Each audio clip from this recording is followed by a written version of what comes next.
Instagram पे reel बनाने वाली बेहुदा औरतें अपने आगे से सैयदा फातिमा का नाम हटाएं, हटाएं अपने आगे से नाम। ये इस लायक नहीं। ये फेसबुक पे अपने जिस्म की नुमाइश करने वालियां, ये इस लायक नहीं कि नबी की प्यारी बेटी का प्यारा नाम अपने साथ लिखें। इन बदतमीजों को इजाजत नहीं कि मेरे नबी की बेटी का नाम लिखें और फिर आकर के फेसबुक पे व्हाट्सएप पे अपने फॉलोवर बढ़ाने के लिए अपने जिस्मों की नुमाइश करें। इनका क्या ताल्लुक है नबी की बेटी से? इनका क्या ताल्लुक नबी की पैगंबर की बेटी से? इनका क्या ताल्लुक हुसैन की मां से? इनका क्या ताल्लुक सैयदा फातिमा ज़हरा से? अरे नबी की बेटी तो इतने बुलंद मर्तबे की है कि मेरे नबी ने फरमाया, फातिमा कल को ईद है, लोगों ने चांद देखा, मेरी बेटी चांद देखा? का अब्बा नहीं देखा। का फातिमा क्यों? इस वजह से नहीं देखा अब्बा, जिस चांद को गैर महरम लोग देखते हैं उसे फातिमा ने नहीं देखा। बरेली का इमाम बोला, जिसका आंचल न देखा महो महर ने, उस रिदाए नजाहत पे लाखों सलाम। सैयदा ज़हरा तैयबा ताहिरा जाने अहमद की राहत पे लाखों सलाम। जिसका आंचल न देखा महो महर ने, उस रिदाए नजाहत पे लाखों सलाम। आबे तथीर से जिसमें पौधे जमे, उसकी बेलौस तीनत पे लाखों सलाम। कौन? फातिमा ज़हरा। एक फातिमा ने कुरान पढ़ा, कितनी बरकतें हुई है। कभी उठ के कुरान पढ़ रही है, बैठ के कुरान पढ़ रही है। से फरमाती है सैयदा उम्मुल मोमिनीन उम्मे सलमा कि मैंने देखा मदीने की औरतें अपने बच्चों को जब वो सुलाती थी तो लोरियां सुनाती थी। अरबी लोरियां, अच्छी अच्छी अरबी लोरियां सुनाती थी, अरबी लोरियां वो सुनाती थी। मगर मदीने में एक ऐसी भी औरत थी, उसने कभी अपने बच्चों को लोरी नहीं सुनाई। वो सुबह भी कुरान पढ़ती थी, वो शाम भी कुरान पढ़ती थी, वो उठते बैठते भी कुरान पढ़ती थी। वो कौन थी? सैयदा फातिमा ज़हरा थी, जिन्होंने अपने बच्चों को कोई लोरी नहीं सुनाई बल्कि अल्लाह का कुरान सुनाया जा रहा हमारी। मगर आपने हिम्मत हारनी। एक बात समझ लेना है, जो गई है उस पर अफसोस है, जिसने ये सब बदतमीजी की उस पर अफसोस है। मगर एक बात साफ है, जाहिर और बाहिर है कि वो औरत गई है जिसने इस्लाम छोड़ने से पहले समझा ही नहीं, वरना जो समझ ले वो अपना छोड़ के इस्लाम में आ जाता है। बोल तो यार, इस्लाम में जल्दी बोलो। छोड़ के आ जाता है, छोड़ के आ जाता है। कोई लड़की नहीं बदलती। तकरीबन अभी 2 दिन पहले फ़लस्तीन के लोग आए हैं, 50,000 से ज़्यादा शहीद हो गए, मगर किसी ने अपना मज़हब, कोई डरा? हमारे ईमान क्या है उनके सामने? ध्यान दें, आखिरी बातें मेरी ख़त्म कर रहा हूँ, बस ध्यान से दीजिएगा, गौर कीजिए। इतनी भूखे 10,000 बच्चे शहीद हुए जिनकी उम्रें 10 साल से कम थीं, 10 साल से कम थीं, बल्कि बच्चे ज़्यादा शहीद हुए हैं। एक माँ कहती है कि मैं जब अपने बेटे को निकालने के लिए गई मलबे से तो मेरे बेटे का एक हाथ आया, बाकी मेरा पूरा बेटा हाथ नहीं आया। मेरा बेटा 3 साल का था, 3 साल का था। छोटे छोटे बच्चे ऐसे मारे जा रहे हैं कि जानवरों पे भी लोग रहम करते हैं, मगर मुसलमानों पे कोई रहम नहीं है। मगर मैं कहता हूँ, मेरी तरफ तवज्जो करो, उनमें से उन औरतों का बयान आया है, अगर एक जूता मिल जाए ना तो उन औरतों का तो मैं अपने सीने पे रख के, कफन में रख के सो जाऊं, मेरी बख्शिश की ज़मानत वो जूता ज़रूर बनेगा। जिन लड़कियों ने ये बयान दिए कि हम रात को जब सोते हैं तो जूते, वो हम रात को जब सोते हैं तो बुर्का पहन के सोते हैं। अब कोई रात को भी बुर्का पहनता है? फ़लस्तीन की लड़कियों ने कहा हम बुर्का पहन के सोते हैं। कहा क्यों? इस वजह से कि जब बम गिरता है तो घर मलबा बन जाता है। हम सोचते हैं जब हमारी लाशें निकलें तो बेपर्दा नहीं होनी चाहिए, पर्दे में होनी चाहिए। बेपर्दा नहीं होनी चाहिए बल्कि पर्दे में होनी चाहिए। ओ मेरे दोस्त, ओ मेरे भाई, ओ मेरी बहन, अभी परसों वो भूखे थे, कई हज़ार ट्रक गए ना, ट्रक तो कई हज़ार लोग उधर को दौड़े, वो फ़लस्तीनी, मगर उन्हें खाना तो नहीं मिला, बम मार दिया। 120 लोग तो जगह पे ही शहीद हो गए। न जाने कितने शहीद हो गए, कितने बच्चे, कितनी औरतें वो खाने के लिए अपने बच्चों को लेके गए थे, उन्हें खाने नहीं मिले। मेरी बेटियों, मेरी बहनों, मेरी बात को ध्यान देना। खाना फेंका मत करो, खाना मिले तो उसकी कदर किया करो। बर्तन जब धो तो खाना फेंको मत नाली में, जो बचे उसको ऊपर कमरे पे ऊपर रख दो, छत पे। कोई जानवर आएगा, कोई जो है वो चील कौवा आएगा, कोई कबूतर आएगा और पेट अपना भर के तुझे ढेरों सारी दुआएं दे के चला जाएगा। नाली में न फेंकना। मेरे भाई मेरी बहन, तुझसे यस करने आया था, इतनी दूर से ये बताने आया था मेरी बहन जवानी ख़त्म हो जाएगी, मगर तुझे तो किसी बम्बई की औरत की तरह तो नहीं कपड़े ख़राब करने थे, अपने आदि आस्तीन के कपड़े नहीं पहनने थे। अच्छा आप मुझे बताओ, 6 साल की बच्ची को अगर पर्दा करा दो, अच्छा मुझे बताओ, एक तो वो लड़की है, 2 कैटेगरी हैं। एक वो हैं जो खुद बाज़ारों में बेपर्दा हैं, उनसे किसी ने बेपर्दा होने के लिए कहा नहीं है कि नहीं। कुछ ऐसी हैं मेलों में बेपर्दा हैं, मज़ारों पर बेपर्दा हैं, बोलो है कि नहीं है। कुछ जिस्म पे टाइट लिबास पहन के जा रही हैं, बदतमीजियां कर रही हैं, उनसे कहा जा रहा है पर्दा करो, फिर भी नहीं कर रही। और कुछ ऐसी हैं उनके बुर्के उतरवाए जा रहे हैं कि पेपर दो या बुर्का पहन लो। उनका हम पेपर नहीं देंगे, चाहे कुछ भी हो जाए, बुर्का नहीं उतारेंगे, बेपर्दा नहीं होंगे। 2 कैटेगरी हैं। एक लड़की पूरी दुनिया को हिला देती है और कहती है मैं पर्दा नहीं उतारूंगी, मैं बुर्के में ही जाऊंगी, और एक लड़की से कोई भी नहीं कहता, वो फिर भी बेपर्दा है। आखिर फर्क क्या है? फर्क ये है, एक लड़की को बचपन में पर्दा करा दिया गया, 5-6 साल की उम्र में उसकी आदत पर्दा करने की हो गई। अब बड़े होके वो जान तो दे सकती है मगर पर्दा नहीं उतार सकती। एक तरफ फिल्में दिखाई गई, ड्रामे दिखाए गए, पर्दे के बारे में बताया ही नहीं गया। बड़ी हो गई, अब बड़े होके कह रहे हो पर्दा कर लो, बड़े होके पर्दा नहीं करेगी, अब तो ये बर्बाद हो गई, कहीं की नहीं बची। 2 कैटेगरी है। कितनी कैटेगरी है बोलो? 2 कैटेगरी। अगर बचपन में पर्दा करा दिया होता तो बेपर्दा होती कभी? होती कभी बेपर्दा? बोलो जल्दी बोलो, होती कभी बेपर्दा? मेरी बहनों, तुम्हारे लिए तो किरदार सैयदा कायनात की जात थी, सैयदा फातिमा ज़हरा की जात थी। कौन फातिमा? जरा जोर से तो बोलो सुभान अल्लाह, जोर से बोलो जरा।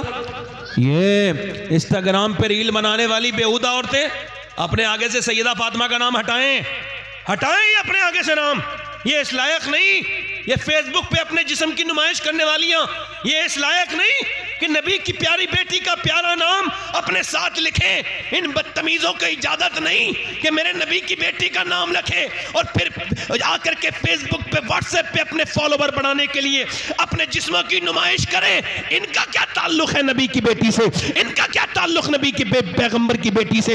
इनका क्या ताल्लुक हुसैन की माँ से? इनका क्या ताल्लुक सैयदा फातिमा ज़हरा से? अरे नबी की बेटी तो इतने बुलंद मर्तबे की है कि मेरे नबी ने फरमाया, फातिमा कल को ईद है, लोगों ने चांद देखा, मेरी बेटी चांद देखा? का अब्बा नहीं देखा। का फातिमा क्यों? इस वजह से नहीं देखा अब्बा, जिस चांद को गैर महरम लोग देखते हैं उसे फातिमा ने नहीं देखा। बरेली का इमाम बोला, जिसका आंचल न देखा महो महर ने, उस रिदाए नजाहत पे लाखों सलाम। सैयदा ज़हरा तैयबा ताहिरा जाने अहमद की राहत पे लाखों सलाम। जिसका आंचल न देखा महो महर ने, उस रिदाए नजाहत पे लाखों सलाम। आबे तथीर से जिसमें पौधे जमे, उसकी बेलौस तीनत पे लाखों सलाम। कौन? फातिमा ज़हरा। एक फातिमा ने कुरान पढ़ा, कितनी बरकतें हुई है। कभी उठ के कुरान पढ़ रही है, बैठ के कुरान पढ़ रही है। से फरमाती है सैयदा उम्मुल मोमिनीन उम्मे सलमा कि मैंने देखा मदीने की औरतें अपने बच्चों को जब वो सुलाती थी तो लोरियां सुनाती थी। अरबी लोरियां, अच्छी अच्छी अरबी लोरियां सुनाती थी, अरबी लोरियां वो सुनाती थी। मगर मदीने में एक ऐसी भी औरत थी, उसने कभी अपने बच्चों को लोरी नहीं सुनाई। वो सुबह भी कुरान पढ़ती थी, वो शाम भी कुरान पढ़ती थी, वो उठते बैठते भी कुरान पढ़ती थी। वो कौन थी? सैयदा फातिमा ज़हरा थी, जिन्होंने अपने बच्चों को कोई लोरी नहीं सुनाई बल्कि अल्लाह का कुरान सुनाया। जल्दी बोलो अल्लाह का, जल्दी तो बोलो अल्लाह का कुरान सुनाया, कुरान सुनाया। आज के मेरी बहनों से यही गुजारिश है कि देखो मौत करीब है, मौत जो तकरीर कर रहा है यही मर जाएगा, जो सुन रहे हैं यही मर जाएंगे, कोई नहीं बचेगा, है ना। ना अमीर को छोड़ेगी, ना पीर को छोड़ेगी मौत, ना मुरीद को छोड़ेगी मौत। ये जो तकरीर कर रहा है, आज से 50-60 साल गुजर जाने दो, इसका नाम व निशान नहीं होगा। सूरतें भूल जाएंगे लोग। एक कब्रिस्तान जाके देखो, एक औरत रो रही थी कब्रिस्तान के बाहर। मैंने उससे पूछा क्यों रो रही हो? कहने लगी रोज़ आके रोती हूँ। बूढ़ी थी। क्यों? कहने लगी मेरा आदमी यहाँ दफन है, मेरे बच्चों ने मुझे छोड़ दिया है और मैं अपने आदमी से रोज़ आके कहती हूँ तुम तो कब्रिस्तान में आके सो गए आराम से, मुझे दुनिया की तकलीफ़ें झेलने के लिए छोड़ दिया। बताओ, बुर्का ओढ़ के जब इस तरह की रोने वालियाँ हों, उस घर में बरकत आ जाएगी जहाँ माँ को इतना सताया गया हो, इतनी तकलीफ़ें। कब्रिस्तान में जाके देखो, कोई किसी की कब्र पे नहीं जाता। बेटे भूल गए, हम सब भूल गए। आला हज़रत फरमाते हैं, हाय गाफिल, वो क्या जगह है जहाँ 5 जाते हैं 4 फिरते हैं। यानी 5 गए, समझाऊं कैसे गए? 2 कब्र के बिल्कुल नीचे हैं और 2 कब्र के थोड़े ऊपर हैं और बाकी जनाजा लेके ऊपर हैं। अब वो जो 5वां है ना, वो लेटा है चारपाई पे। लाओ भाई लाओ, दे दो। उसने दे दिया। अब ये कितने हो गए कब्र के अंदर? कितने हो गए बोलो? 5। अब 2 ने बिल्कुल नीचे वाली बैठक वालों को दे दिया उसको। अब उन्होंने लेके उसको नीचे रखा। उसके बाद उसका मुंह किबले की तरफ किया। फिर वो बाहर आए, पहले 2, फिर 2 बाहर आए, एक अंदर रह गया। आला हज़रत फरमाते हैं, हाय गाफिल, हाय गाफिल, वो क्या जगह है जहाँ 5 जाते हैं 4 फिरते हैं। 5 गए, 4 वापस आए, मगर 4 भी वापस रोज़ नहीं आते रहेंगे। इनको भी मौत आएगी, ये भी मरेंगे, कोई नहीं बचेगा। मेरे नबी फरमाते हैं कि जब रूह निकलती है इतनी तकलीफ़ होती है कि अगर अल्लाह उसके मुंह की ताकत न छीने तो वह ऐसा चीखे कि लोग अपने बच्चों को छोड़ के जंगलों में निकल जाएं। ऐसी चीखें निकलें। वो मेरे भाइयों, ज़िंदगी का चिराग गुल होने वाला है। लोग जाएंगे, मुझे और आपको, इधर देखो, वो इतने सख्त हैं, लोग दफन करेंगे, ऊपर से मिट्टी डालेंगे, तख्ते डालेंगे, हाथ झाड़ के आ जाएंगे अल्लाह के यहाँ।